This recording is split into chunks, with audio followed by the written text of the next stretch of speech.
In 2008, China launched the C919 passenger jet program with enormous fanfare and even bigger ambitions. State media portrayed it as China's declaration of aerospace independence, a domestically developed aircraft that would finally break the Airbus-Boeing duopoly and prove that China could compete in the most technologically demanding civilian industries. The goals were audacious: deliver the aircraft by 2016, achieve 12 to 15% better fuel efficiency than Western competitors, and sell it for half the price of comparable jets. Chinese officials presented the C919 as proof that China had mastered advanced aerospace engineering. Promotional materials emphasized indigenous design, domestic manufacturing, and technological sovereignty. The message was clear: China no longer needed to buy expensive Western aircraft. They could build their own, better and cheaper. 15 years later, in May 2023, the C919 finally entered commercial service, 7 years behind schedule. But instead of the revolutionary aircraft China promised, what emerged was an overweight, underperforming jet dependent on Western components for every critical system.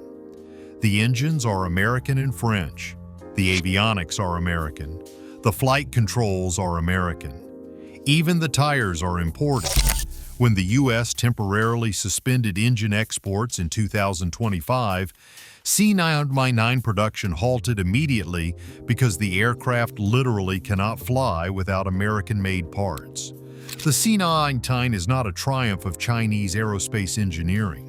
It is a case study in how espionage, rushed development, and political pressure created an aircraft that looks impressive in propaganda but fails basic market and technical tests. Today, we are going to examine why the C919 took $49 to $72 billion in 15 years to produce an aircraft that no international airline wants to buy. Why it depends entirely on Western suppliers despite claims of 60% localization, and what this reveals about the limits of industrial development through shortcuts rather than genuine expertise. Let's start with understanding what China actually promised versus what they delivered, because the gap reveals the fundamental problems. The C919 was supposed to enter service in 2016 with fuel efficiency 12 to 15% better than the Airbus A320 and the Boeing 737, sold at approximately $50 million, half the price of Western competitors. This combination of better performance and lower cost would supposedly make it irresistible to airlines worldwide, breaking the Western monopoly and establishing China as a major aerospace player. By the time the C919 actually entered service in May 2023, the situation had changed dramatically.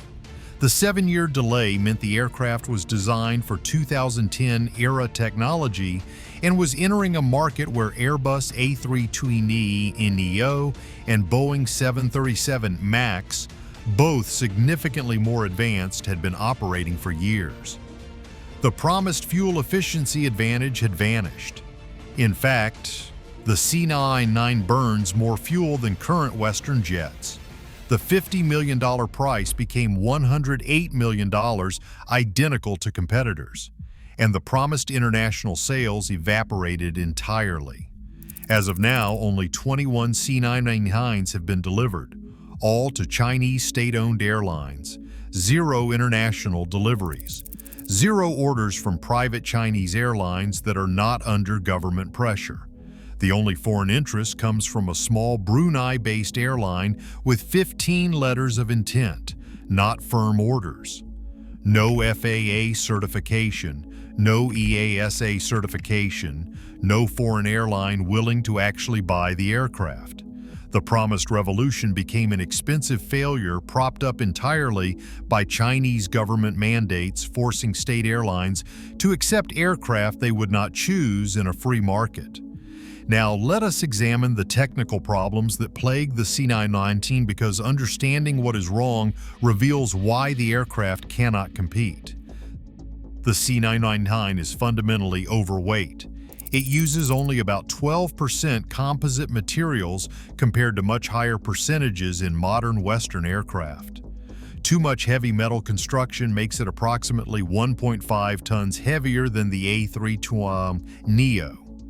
This weight penalty directly translates to reduced range, 2,200 nautical miles versus 3,400 nautical miles for the A320neo.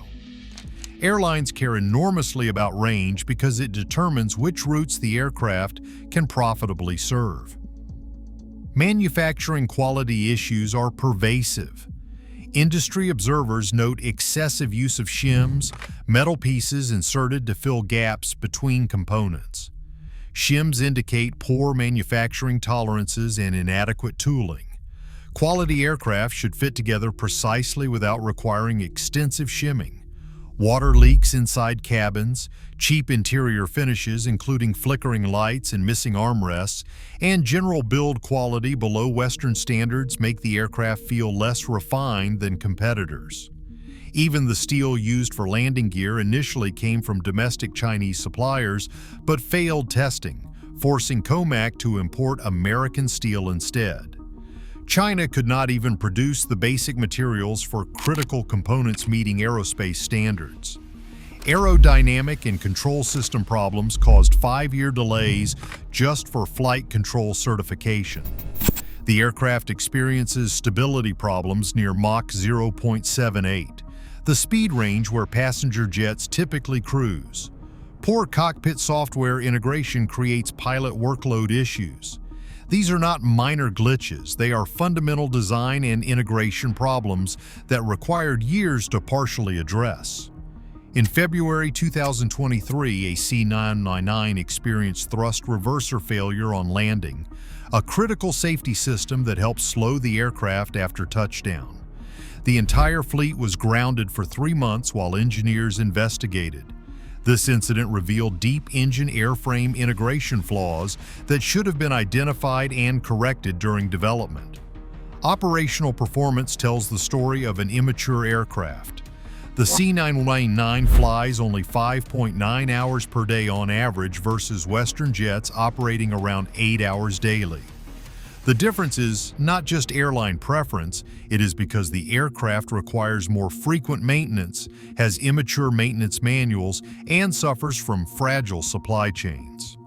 Pilots and mechanics nicknamed it the Hangar Queen, an aircraft that spends more time being serviced than flying. These technical problems are not isolated issues that can be fixed with minor updates. They are symptoms of rushed development, inadequate testing, and fundamental design compromises that permeate the entire aircraft. China prioritized meeting political deadlines over ensuring the aircraft actually worked as promised. Let us talk about the myth of indigenous manufacturing, because China's claims about domestic production are fundamentally dishonest. China claims 60% localization for the C919. This sounds impressive until you examine what they are actually counting. The percentage is based on weight and labor, not on functional systems. The airframe structure might be built in China, but every system that makes the aircraft actually work is imported. Engines are CFM LEAP, manufactured by CFM International, a joint venture between General Electric and French Safran. These engines are the heart of the aircraft. Without them, the C919 is an expensive lawn ornament. The fly-by-wire flight control system comes from Honeywell, an American company. This electronic system translates pilot inputs into control surface movements. It is fundamental to how modern aircraft fly.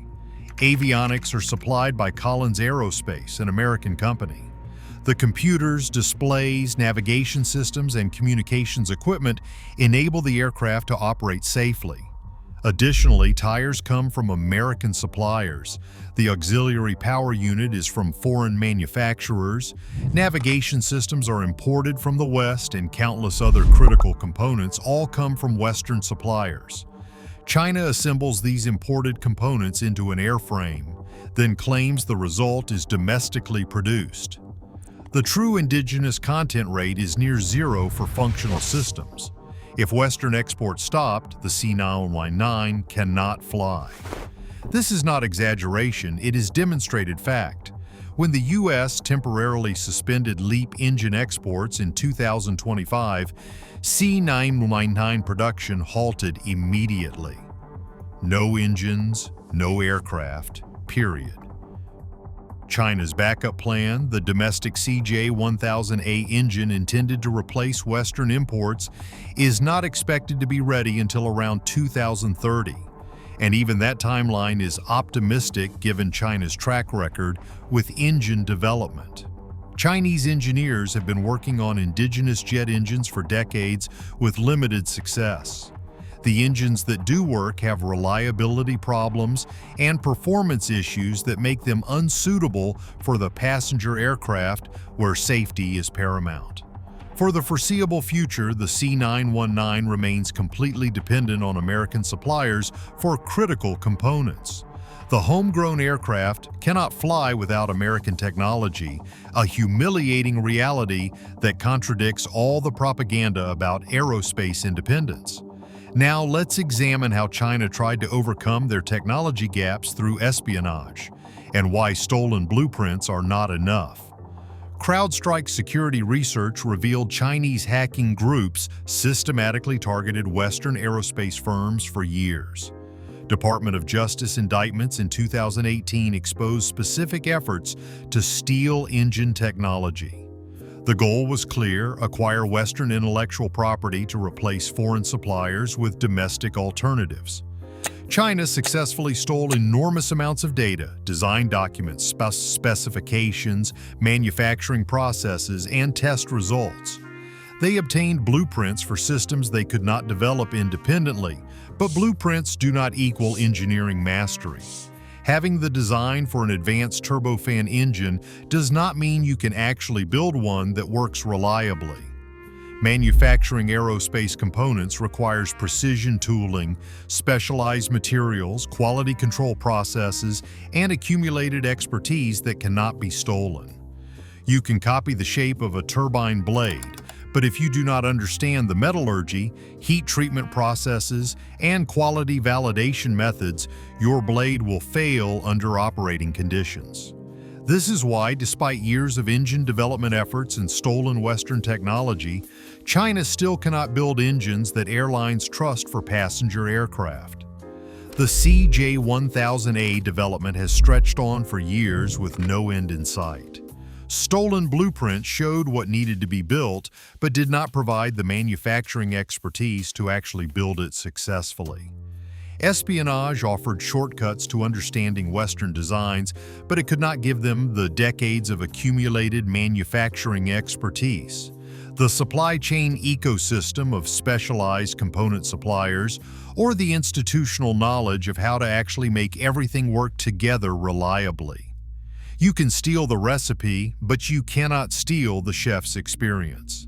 Let's talk about the real costs versus the claimed costs, because the economics reveal how badly the program failed. Official cost is $8.6 billion. That is the number Chinese government sources cite. It is a lie designed to make the program look more efficient than reality. Estimated real cost, including subsidies, delays, opportunity costs, and related investments, is from $49 billion to $72 billion. This makes the C919 among the most expensive industrial bets in history and among the least successful. For context, Boeing 787 Dreamliner development cost approximately $32 billion and produced an aircraft that airlines worldwide actually want to buy.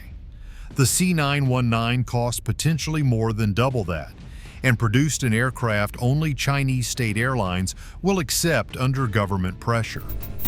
Economics for airlines are equally bad. China promised the C919 would sell for $50 million, half the price of Western competitors. That would have given it an overwhelming cost advantage, even if performance merely matched rivals. The actual price is approximately $108 million, matching Western jets. But the C919 burns more fuel, flies fewer hours per day, has worse range, and will have lower resale value because no one wants to buy used C919s. For any airline making rational economic decisions, buying the C919 makes no sense. You pay the same price as an A320neo or 737 MAX, but you get worse performance, higher operating costs, less flexibility for route planning, and an aircraft that will be worth less when you eventually sell it. The business case is completely backwards. Private Chinese airlines, those not directly controlled by the government, chose Airbus aircraft despite enormous pressure to buy domestic. Spring Airlines and Juneyao Airlines both selected A320s over the C919 because the business case for the Chinese aircraft is financial suicide for profit-driven companies. Even Chinese airlines that face political pressure to support domestic industry could not justify the economic costs of operating C919s when their competitors operated more efficient Western jets. Now let's examine the market rejection that proves the C919's failure, because market response reveals truth that propaganda cannot hide. On the international market, the C919 has zero certification from the Federal Aviation Administration. It also has zero certification from the European Union Aviation Safety Agency. It has no Western regulatory approval. This means the C919 cannot operate in most of the world's major aviation markets. Airlines in Europe, North America, and many other regions cannot legally operate the aircraft even if they wanted to. The regulatory barriers are not political discrimination. They reflect real safety and performance concerns. Western regulatory authorities require extensive testing and validation that the C919 has not completed and might not be able to complete given its fundamental design and quality issues. Boeing and Airbus spend years going through rigorous certification processes that examine every system, every failure mode, and every operational scenario. The C919 has not demonstrated it can meet these standards.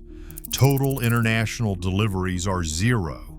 Total firm international orders are effectively zero, just letters of intent from a small Brunei-based airline that are not binding commitments. Letters of intent do not cost anything and do not obligate the airline to actually purchase aircraft. They are expressions of theoretical interest, not actual orders that represent business commitments. On the domestic market, claims of 1,200-plus orders sound impressive until you realize these are mostly aspirational letters of intent, not firm purchase contracts. Many of these orders came from state-owned leasing companies that may never actually take delivery. Actual delivered aircraft are 21 in total, all to state-owned airlines that had no choice but to accept them. The market has spoken clearly. Nobody wants the C919 except airlines forced by government to take it. This is the ultimate verdict on whether the aircraft succeeds technically and economically. In free markets where airlines choose based on performance and economics rather than political pressure, the C919 has zero customers. So what does all this mean for China's aerospace ambitions and the broader lessons about industrial development? First, you cannot shortcut your way to aerospace leadership through espionage and forced timelines. Aerospace is among the most demanding industries, requiring decades of accumulated expertise, sophisticated supply chains, rigorous testing, and continuous refinement. China tried to compress this into 15 years through stealing technology and political pressure. The result is an aircraft that does not work well enough to compete. Second, political pressure cannot replace engineering excellence.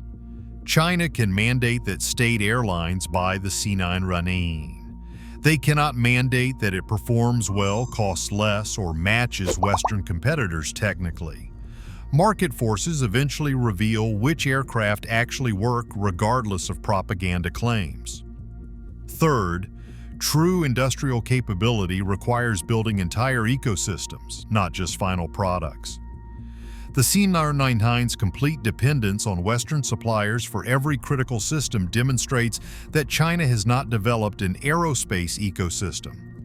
They have developed assembly capability for imported components.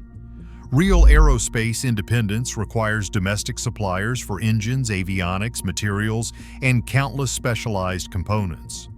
China does not have this and will not for decades. Fourth, this reveals the paper tiger pattern that appears repeatedly in Chinese military and industrial programs, an impressive appearance masking fundamental inadequacy. The C919 looks like a modern passenger jet in photos. In operation, it is overweight, underperforming, and dependent on foreign suppliers for every system that matters. The C919 will continue flying. Chinese state airlines have no choice but to operate aircraft their government forces them to accept. It will appear in propaganda videos celebrating Chinese technological achievement. State media will tout growing order books that consist mostly of non-binding letters of intent. But it will not challenge Airbus or Boeing internationally. It won't achieve the market success China promised when launching the program in 2008. And it won't make China independent in aerospace because every critical component still comes from the Western suppliers China wanted to replace. The dream was aerospace sovereignty, breaking free from dependence on Western technology and establishing China as an equal player in global aviation. The reality is an expensive assembly operation for Western components, producing aircraft that only fly because government mandates force their operation. State airlines lose money operating inferior aircraft. Chinese taxpayers subsidize the losses. Western suppliers profit from selling critical components. Nobody wins except the propaganda department that can claim domestic aircraft production regardless of the economic and technical reality. That is not a triumph. It is a cautionary tale about the limits of shortcuts, espionage, and political pressure when confronting industries that demand genuine engineering excellence built over generations of accumulated experience. You can steal designs. You can force airlines to buy aircraft. But you cannot cheat physics, economics, or the decades of expertise required to build aircraft that airlines actually want to operate.